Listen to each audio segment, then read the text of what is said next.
જય માતાજી મિત્રો,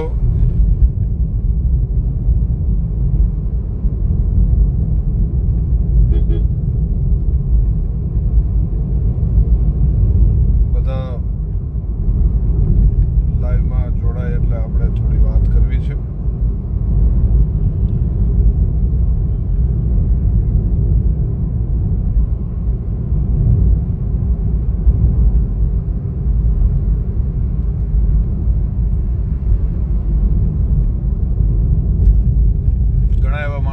ગયા છે. 2 દિવસથી એક વિડીયો જે ખૂબ વાયરલ થઈ રહ્યો છે અને લગભગ મીડિયામાં દરેક મીડિયા ખૂબ ચલાવે છે આ વિડીયોને. બહુ બધા ઇન્ટરવ્યુ આપ્યા છે, ખૂબ બધી વાતો કરી છે, પણ મને જે ભમર જે કોઈ ભાઈ બોલ્યા છે, હું એ માટે થોડોક એને વેગ આપવા નથી માંગતો, કારણ કે મૂર્ખ માણસ હોય એને શું ઠપકો આપવાનો. એટલે ખાસ તો હું એટલું કહું કે એ પહેલા જે કોઈ છે એમને ખાસ કરીને એમને હોસ્પિટલ લઈ જવાની જરૂર છે. માનસિક રોગથી કોઈ પીડાતા હશે, કાં તો ખૂબ વધારે પડતો પોતે દારૂ પી ગયા હશે, મદિરાપાન કર્યું હશે, કે કાંઈ બોલવાની ભાન જ નથી, ખૂબ વધારે પડતું બોલે છે. અને એની સાથે કોઈ પણ જાતનો વ્યવહાર ચારણ સમાજે ન રખાય. જો ચારણો તમે હો તો તમારે એમની સાથે વ્યવહાર ન રાખવો જોઈએ, અને જે ચારણોને ચાહતા હોય એને પણ એમની સાથે વ્યવહાર ન રાખવો જોઈએ. બીજી વાત કે આયર અને ચારણોના સંબંધો, તો એ સંબંધો કોઈ આજકાલના સંબંધો નથી કે ઈ સંબંધોને એક આવા તુચ્છ વિચારધારાવાળા માણસના કારણે આપણે એ સંબંધોને કોઈ ઠેસ પહોંચે કે કોઈની લાગણીને ઠેસ પહોંચે એવું કોઈ આપણે કાર્ય કરવું જોઈએ. મઢડાથી આપણું બધાનું શ્રદ્ધાનું કેન્દ્ર અને આપણું મુખ્ય કેન્દ્ર એ મઢડા, સોનભાઈમાંનું મઢડા છે. તો મઢડાથી ગિરીશ મામાએ જે સંદેશો આપ્યો છે એ આખી જ જ્ઞાતિએ માનવો જોઈએ. એટલે વધુ બીજું હું કાંઈ નથી કહેતો, પણ ખાસ કરીને આમને વધારે આપણે વેગ ન આપીએ, આ વાતને વેગ ન આપીએ, કારણ કે ચારણો અને આયરોના જે સંબંધો છે એ આદિકાળથી આવેલા આવે છે. મહેશ ડાડો શેષ નાનો એહ બે પખ ઉજળા. આપણા બંને પક્ષે આપણે એટલા ઉજળા છીએ અને આયરો પણ એટલા જ ઉજળા છે. પણ મારા બાપુ એક વાત કરતા કે સામેથી આયરનો દીકરો હાયલો આવતો હોય અને ચારણની નજર પડે આયર ઉપર, અને સામેથી કદાચ ચારણનો દીકરો હાયલો આવતો હોય અને આયરની નજર એની ઉપર પડે, એટલે બેયના મનમાં એટલો હરખમાય, એટલો બધો હરખ થાય કે જેની કોઈ સીમા નહીં. પણ જો બેમાંથી એકને હરખ ન થાય કે રાજીપો ન થાય તો માનવું કે બેમાંથી એકમાં કઈ ખોટ છે. એટલે ડાયરો ખૂબ સમજદાર છે, હું બીજું કઈ કહેવા નથી માંગતો. અને રહી વાત સોનભાઈ માની કે આને શું જવાબ દેવાના? પોતાના દેવાયત બોદરના દીકરા ઉગાનું આવડું મોટું બલિદાન, એ ઉગાના બલિદાનને ઈ એમ કે છે કે આ ચારણોએ, આ ગઢવીઓએ કપાવી નાખ્યો. એલા ભાઈ, અમે જ્યાં જેને કપાવી નાખ્યા છે એના આજ સુધી અમે દુનિયામાં એના નામને અમર કરી બતાવ્યા છે. અમે દુનિયા સુધી અમે એની વાતો કરી છે. વણ ગાયા કેમ વિસરીએ તારા બહુમૂલા બલિદાન, અરે અમે ઘર ઘર ઘૂમી અને ગાવશું ઉગા તારા અર્પણ ગાન. ઘણી બધી વાતો થાય. જ્યારે જાહલને વારે નવઘણ ગયો ત્યારે ઈ તમે કદાચ ભૂલી ગયા હશો, પણ હું હજી તમને કહેવા માંગુ છું કે ઈ ચારણની જ દીકરી હતી. 18 વર્ણની કુળદેવી એ ચારણની જ દીકરી છે. એનું અમને અભિમાન નથી, પણ અમારી માં છે, ગૌરવ છે. હા, હજી એક વાર નહીં, જ્યાં કાર્યક્રમો હશે ત્યાં માને યાદ પહેલા જ કરવાની છે. એ સોનબાઈ માં હોય, આવડ હોય, ખોડલ હોય કે વરુડી હોય, પીઠળ હોય, કોઈ પણ હોય, માને પહેલા જ યાદ કરવાની છે ને કાયમ કરવાની છે. પણ મારે કોઈ એમને એટલું મહત્વ નથી આપવું. અમે ઈ જ દેવાયત બોદરની પણ હજી વાત કરશું, અમે ઈ જ ઉગાના બલિદાનની હજી વાતો કરશું, અમે ઈ જ જે દીકરાનું દાન દીધું એ મેપા મોભની વાત કરશું, ઈ જે જગ્યાએથી જે ભમરમાંથી આવે છે એ રાઘવ ભમર બગદાણાની વાત મારા બાપુજી દુનિયામાં કરતા હું કરું છું અને હજી કરતા રહેશું. અમે ઈ જ ડાંગરોની વાત કરશું, અમે ઈ જ આયરોની વાત કરશું, અમે ઈ જ ભીમા ગરણિયાની વાત કરશું.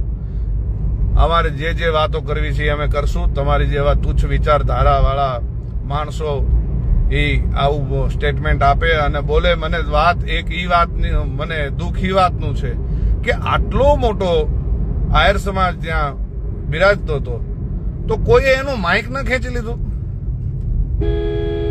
અને કદાચ એવું બની શકે કે એના રાજકીય સ્ટન્ટ હોય, એના રાજકીય કોઈ ફાયદાના કારણે ચારણોનો ઘણા બધા ઉપયોગ કર્યો છે. કાં ચારણોનો વખાણ કરીને ખોટા વખાણ કરીને ચારણોનો ઉપયોગ કરી લીધો છે કે કોઈ પણ જગ્યાએ ઉપયોગ કર્યો છે. કદાચ બની શકે કે એની રાજકીય એને કારકર્દી કે કાંઈ પણ એને વધારે ઓલામાં બનાવવા માટે એની પાછળ કોઈ બીજા કામ કરતા હોય.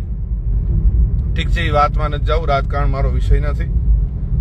પણ મને એવું લાગે છે કે અંગત રીતે કોઈની સાથેની એમને ચારણ સાથેની દુશ્મનાવટ હશે, એ માટે એમણે આ પગલું ભર્યું છે. અને કાં તો જો આ જાણી જોઈને નથી ભરવામાં આવ્યું તો 100% એને કોઈ માનસિક રોગના ચિકિત્સક હોય, કોઈ ડોક્ટર હોય સારા એવા, તો એમની પાસે એમને લઈ જવાની જરૂર છે. કારણ કે આજ આ બોલ્યા છે અને હજી ચારણો તો જતું કરે એમ છે નહીં. ચારણો તો એની યારે કોઈ દિવસ રામ રામ ન જ કરે જો સાચો ચારણ હોય તો. પણ એને જગદંબા તો નહીં જ મૂકે. જૂનો રાફ ન છેડીએ એમાં જાગે કોક જડાગ, આ કાયમ યાદ રાખવું. અને જેણે ભૂલ કરી છે એને એના પરિણામો ભોગવી લીધા છે. રાફડા સુના ન માનવા. મર્યાદાઓ બધાની હોય, મર્યાદાઓ જેમ રહેવાતું એમ બધાએ રહેવું જોઈએ. બીજી વાતમાં હું હજી કહું નથી પડતો, પણ મારીથી ખૂબ ધીરજ હું એટલે ધારણ કરું છું કે મઢડાથી ગિરીશ મામાએ જે કાંઈ આખી જ્ઞાતિના જુવાનિયાને જે કાંઈ સંદેશો આપ્યો છે એમાં બીજું ન બોલવાનું હોય. બીજું કે ગિરીશ મામાએ તો કીધું જ છે, પણ હું પોતે આયરોને એટલો ચાહું છું. હું એક હદથી વધારે આયરોને ચાહું છું. એટલે આયરો માટે મારે કાંઈ નબળું બોલવું, નબળા છે જ નહીં અને કોઈ દી હતાય નહીં. પણ આવા કોઈક નબળા માણસો અને દરેક જગ્યાએ આવા નબળા ક્યાંક ને ક્યાંક તો કોક ને કોક રહેતા જ હોય છે. એટલે એમની નબળી વિચારધારા માટે હું હવે બીજું કાંઈ તો નથી બોલતો. પણ ખાસ બધા જ આયર અને ચારણોને દરેકને વિનંતી કરીએ કે મને ઘણા બધાના મેં સ્ટેટમેન્ટ સાંભળ્યા છે આયરોના, કે પોતે આવીને એવું બોલ્યા છે કે ચારણો કરતા આયરોને વધારે દુઃખ છે. હું કોઈનું નામ નથી લેતો, પણ મને પર્સનલી પણ એટલા ફોન આવ્યા છે, મેં પર્સનલી પણ વાત કરી છે અને બધા એવું કહે છે કે ખરેખર ખરા અર્થમાં ચારણોને જેટલું દુઃખ થયું હોય એની કરતા ખૂબ વધુ દુઃખ એ આયર ડાયરાને થયું છે. તો આપણે આ વાતને વેગ ના આપીએ. આ વાતને ઠીક છે, હોનભાઈ માની વિશે જે કંઈ બોલ્યા, પણ હવે હું બીજું તો શું કહું, પણ એ જાણે ને હોનભાઈ જાણે. આપણે બીજું તો એને નથી કંઈ કહેવું, પણ એના પરિવારનો કે એના બીજા બધાનો વાંક શું, પણ આને આ જોવે અને હોનભાઈમાં જોવે. એટલે હવે બીજી વાતોમાં નથી જતા. આમાં આપ બધા ઘણી બધી કોમેન્ટ કરો છો, પણ મગજ અત્યારે ઈ લેવલે ઓલો છે કે હું આપ કોઈની કમેન્ટ વાંચી નથી શકતો અને એક જણાને રિપ્લાય નથી કરી શકતો.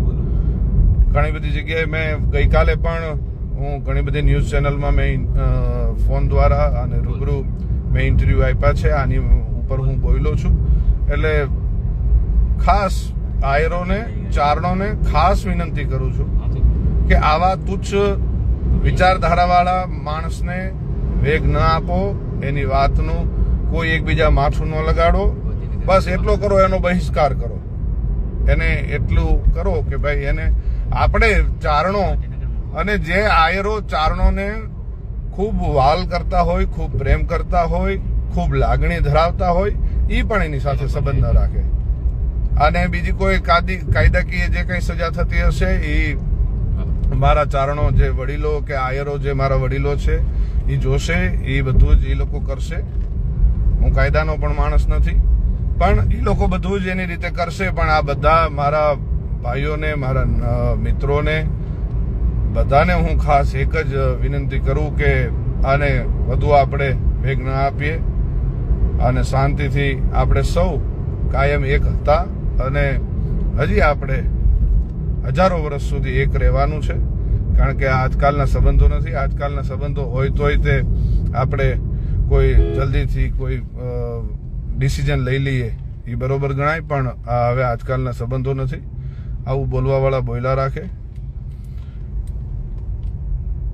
જે પોતાનાને મેલી પરા અને જેતેની વાહે જાય એને બહેલા ભણાય હાચું ખોરઠિયો ભણે અને કુલ રીત જાતિ કરી ખડ હાવજ ખાય તો લાજે સિંહણના દૂધડા અને ભવની બોઠપ થાય. આપણે આ વાતોમાં ઘણું બધું આખી રાત આખો દિવસ, આખી રાત આખો દિવસ, અને એક એક ચારણનો દીકરો અને એક એક આયરનો દીકરો એને જવાબ આપી શકે એમ છે.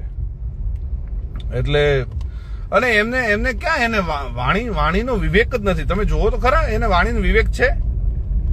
એને કોઈ પણ જાતનો વાણીનો વિવેક નથી. વાણી વિવેક શું કહેવાય? આયરનો દીકરો તો પેલા ચારણનો જ્યારે દીકરો કે દીકરી કોઈ પણ આવે એટલે સીધો એ ચારણની દીકરીઓ હોય ત્યાં સીધો પગમાં પડે, અને ચારણનો દીકરો આવતો હોય તો સીધી એ બથ ભરે. આની વાણી તો જો એની મારે શું વાત શું કરવી મારે તમને. સોડી લ્યો, સોડી કહેવાય, દીકરી કહેવાય. જો તમને એટલી બધી સારી વિવેકની ભાષા ન આવડે તો હજી છોકરી કહેવાય છે. સોડી, વાહ વાહ. એમાં એમનું સ્તર બતાવે છે.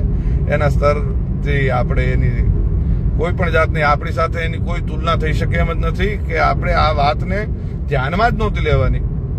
પણ પછી હવે બધા મિત્રોને જે રીતે એક ઓલું હતું કે બધા જ બોલે.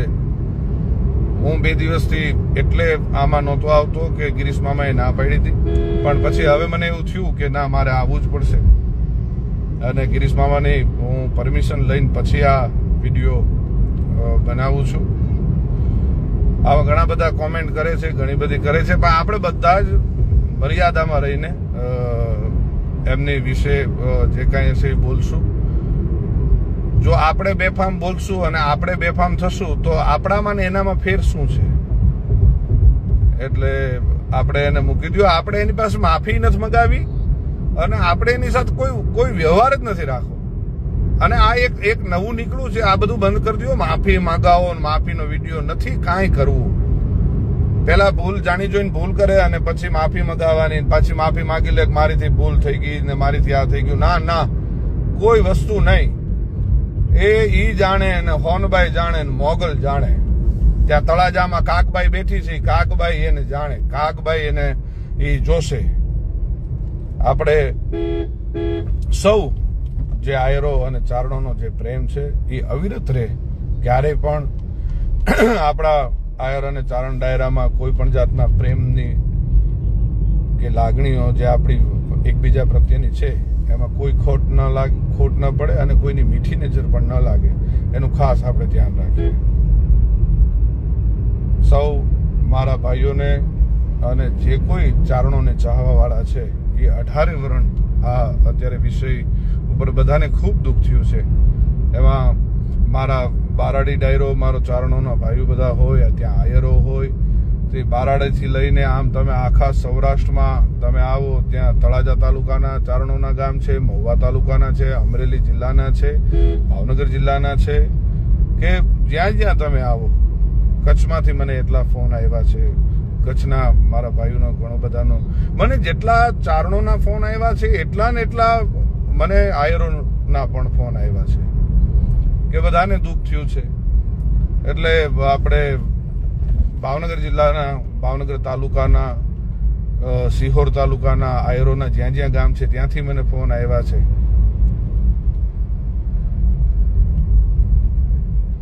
પણ આપણે આમાં ઘણા બધા કોમેન્ટ કરે છે, માફી માંગે. માફી શું મગાવવાની? માફી ન મગાવવાની હોય, એને તરછોડવાના હોય, એને સમાજથી દૂર કરવાના હોય. કારણ કે જો એ સ્ટેજ સુધી પહોંચ્યા છે તો એ સ્ટેજને ત્યાં એ સમાજને રિપ્રેઝન્ટ પોતે કરતા હતા, પણ આપણે એની કોઈ વાતને ધ્યાનમાં ન લ્યો એને સાઈડમાં મૂકો, કારણ કે આવા તો બોયલા રાખે. જ્યારે સિંહ નીકળતો હોય ત્યારે દૂરથી ઘણા ભજતા રાખતા હોય, ઘણા જેમ આવે એમ બોયલા રાખતા હોય, પણ હાવજને શું ફેર પડે, સિંહને શું ફેર પડે? જ્યાં સુધી સહન થતું હોય ત્યાં સુધી કરો, અને પછી નકર મા ઉપર છોડી દો. માને ખાલી એને એક દીવો કરીને જે કંઈ તમારે પ્રાર્થના અર્ચના જે કરવી હોય એમને કરી દેજો. હું કે તમે કાંઈ ન કરી શકે એ માં કરી શકે. અને જેનું એમને સેજે એમને ગૌરવ નથી કે એને કોઈ વાતનું ભાન નથી. એની કુળદેવીને કદાચ એ દીવો નહીં કરતા હોય, એની કુળદેવી પણ ચારણની દીકરી હશે, એને પણ એ નહીં કરતા હોય. અને ત્યાં તો ભગુડામાં તો મોગલ બેઠી છે, અને એ મોગલને જો એ શું કહું હું તમને, એ મોગલની એને ઇજ્જત નથી, એ મોગલની એને કોઈ લાગણી નથી, તો શું આમાં એને મૂર્ખને કાંઈ ઠપકો ન હોય. એટલે આ વાતને આપણે અહીંયા જ પૂરી કરીએ છીએ. વળીને હું પાછો કહું છું કે ચારણો અને આયરો કાયમ એક હતા, કાયમ એક રહેશે. અને માતાજી આ ચારણ અને આયરોનો જે લાગણીનો સંબંધ છે, જે પ્રેમનો સંબંધ છે, જે મિત્રતાનો સંબંધ છે, અને જે મામા ભાણેજનો જે સંબંધ છે એ અવિરત રાખે. એની કોઈ દિવસ કોઈને મીઠી નજર પણ ન લાગે, એવી જ વાત અને એવી જ પ્રાર્થના કરીને હું અહીંયાથી વિરમું છું. અને ફરીથી બધાને વિનંતી કે આને વેગ ના આપો, આને કોઈ જાતનું શેર ન કરો, કાંઈ ન કરો. આને બસ હવે અહીંયા જ આ ધૂળમાં આને દાટી દો. સૌ મિત્રોને જય માતાજી, જય દ્વારકાધીશ.